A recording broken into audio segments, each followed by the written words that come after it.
هلا وحبايبي، شلونكم؟ شخباركم؟ يا رب تكونون بخير صحة وسلامة. اليوم عندنا طريقة عمل البورق. هسه بدينا خلينا اللحم على النار نحمس بيه شوية. نبينا له البصل نحمس بيه على النار شوي، نقلب بيه على النار. خلينا البهارات، الفلفل الأسود، الكمون، الكركم، ونقلبه على النار ستوى زايد. هسه قمنا نحرك بالكرفس على النار ستوى، بس ما نخليه يستوي زايد لأنه ما يتحمل. خلينا على الملح.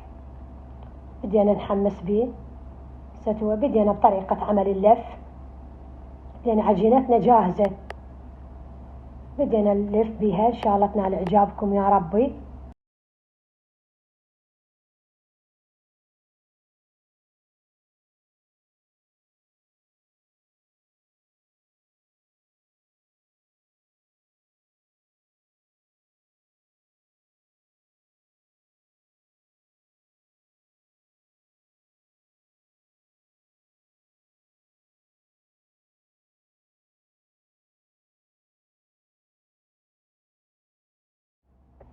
هسه بدينا نقلي.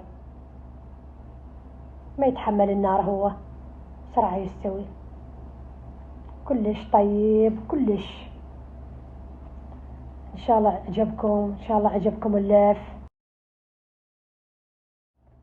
النار هادئة تكون أول ما بداية، يعني من يحمى الدهن يكون شوية النار هادئة، لأن ما يتحمل النار هو أبد. هسه بدينا نطلع بيه، بس يصير لونه ذهبي نطلعه من النار، ما يتحمل حرارة قوية.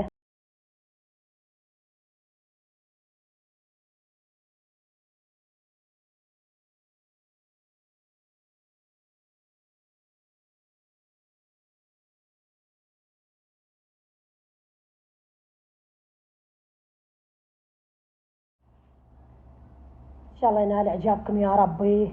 لا تنسون اللايك والاشتراك بالقناة.